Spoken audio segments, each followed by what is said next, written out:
Salamat sa pag-appreciate. Oo, ang voice mode sa Meta AI ay isang convenient feature na nagpapahintulot sa iyo na makipag-usap ng mas madali at mas mabilis. So mga kamayontek, ituturo ko sa inyo kung paano i-activate yung voice mode dito sa Meta AI para hindi na tayo mahirapan pa once na magtatanong tayo. Kasi nga pag nagtatanong tayo, syempre tinatype pa natin sa may keyboard dito sa cellphone.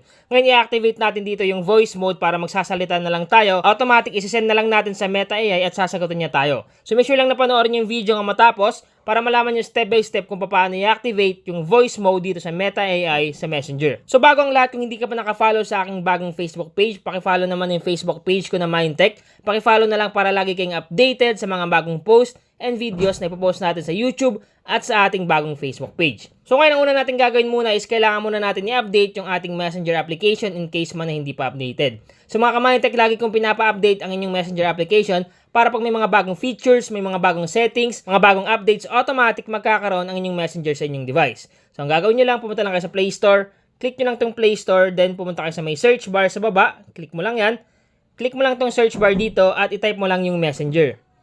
Once na matype mo na yung Messenger, automatic lalabas dyan yung result. So eto yun, click mo lang.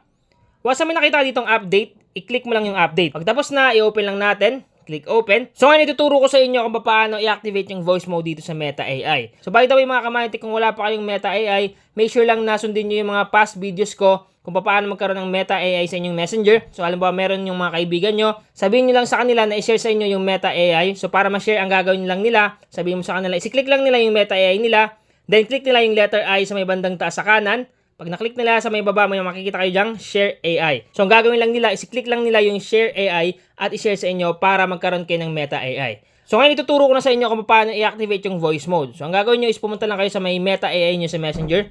Click nyo lang yung Meta AI dyan. Pag naklik nyo na, sunod natin gagawin. So para makasigurado kayo, pwede nyo rin tanungin si Meta AI. So ang ginawa ko dito is tinanong ko siya. So sabi ko dito, Meta AI voice mode. Then lumabas dito yung sagot niya, nakalagay dito. To enable voice mode in Meta AI, follow these steps. So number 1, click the microphone icon at the bottom right corner. So may makikita ka daw na microphone na logo dito sa may right corner sa baba. So ang gagawin natin, i-click lang natin tong message dito. Then may makikita ka dyan sa baba sa may keyboard ng phone natin na parang microphone. So eto na yon. Ang gagawin natin, itap lang natin yan. Then pwede na tayo dito magsalita. So automatic, kung makikita nyo habang nagsasalita ako is nagta-typing na dito sa may typing bar. Okay? So, ganun lang kasimple kasi nga naka-activate na sa akin.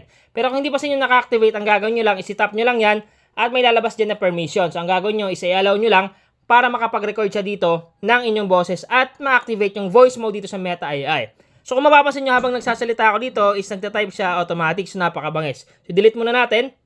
I-delete muna natin yan at magsalita tayo dito ng panibago. Magtanong tayo dito. Tap natin. Astig pala pag na-activate yung voice mode dito sa Meta AI kasi nga hindi ka na mapapagod pa na mag-type. So yan, sinend ko na at titingnan natin kung ano yung sagot niya.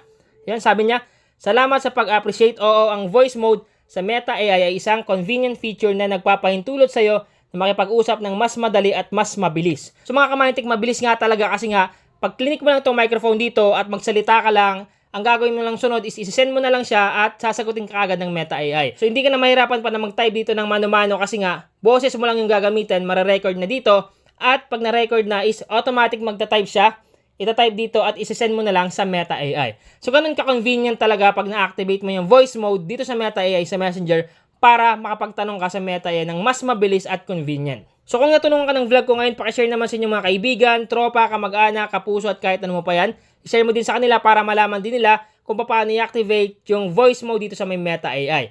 Kung hindi ka pa... Sana nakatulong tong vlog ko ngayon. Once again, Mindtech PH, thank you and God bless all.